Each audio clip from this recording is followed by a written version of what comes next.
Hello guys, welcome to new blog. আজকে আমরা আবার চলে এসেছি নতুন ব্লগ নিয়ে। আমি গেছিলাম মাসির বাড়ি আশপানা। মাসির বাড়িটা নাকি ভূতের, ওটা দেখার জন্য আমরা বাড়িতে ঢুকেছিলাম। যাচ্ছি মায়ের পিছন পিছন ভয় লাগে। সামনে একটা নরসিংহর দেখতে পেলাম, ক্রিপি টাইপ লাগছিল, ভালো দেখতে। ঘুরছিলাম। এই ঘরটাতে এখন কেউ থাকে না, শুধুমাত্র আমার মাসিরাই থাকে।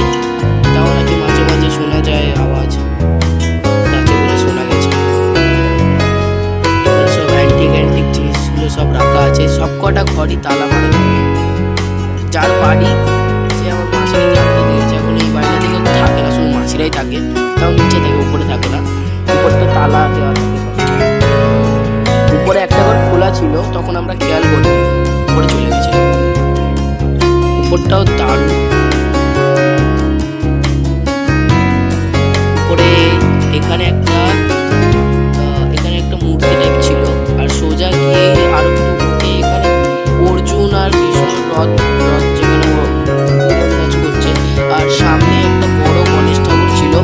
এই দরজাটাও খোলা যাচ্ছিল না, তাই দেখলাম ওটা খোলা যাচ্ছে কিনা। এখানে একটা বড় গণেশ ঠাকুরের মূর্তি ছিল। এই ঘরটাই ছিল আমাদের মেন ঘর। এই ঘরটাই আমরা যেতে পারছিলাম না, কিন্তু শেষ পর্যন্ত দেখলাম এই ঘরটা খোলা আছে। দাদু নিয়ে গেল। ঘরেও অ্যান্টিক জিনিস আছে। এই ঘরটাতে কেউ থাকে না, টিভি পড়ে আছে। ঠিক আছে, ঘরটায় দাদু নিয়ে এলেন। রাধাকৃষ্ণর একটা মূর্তি টাইপ ছিল, খুবই সুন্দর দেখতে। তারপরে নিচের যে পাশের ঘরটা, এই ঘরটা এলো হ্যালওয়াইস। এই ঘরটায় এলাম। এই ঘরটায় শোয়ার ঘরটা। এই ঘরে মূর্তিগুলো আছে ছোট ছোট। আর এখানে ঝাড়বাতিও ছিল একটা। নিচে দেখলাম, নিচেও একটা বাজ পাখি না চিনিটা জানি না, তোমরা কমেন্টে লিখবে। চিনি না তো অত। এখানে শোয়ার ঘরটাতেও কেউ থাকে না এখন। তারপর এই ঘরটা হচ্ছে মেন ঘর। এই ঘরেই হচ্ছে যে ভূতটা আছে, এই ঘরে নাকি একটা কুয়ো আছে। কুয়োটার জল যদি কারোর গায়ে লাগে, সে নাকি কিছুদিন ধরে জ্বরে পড়ে যায়, খুবই জ্বরে।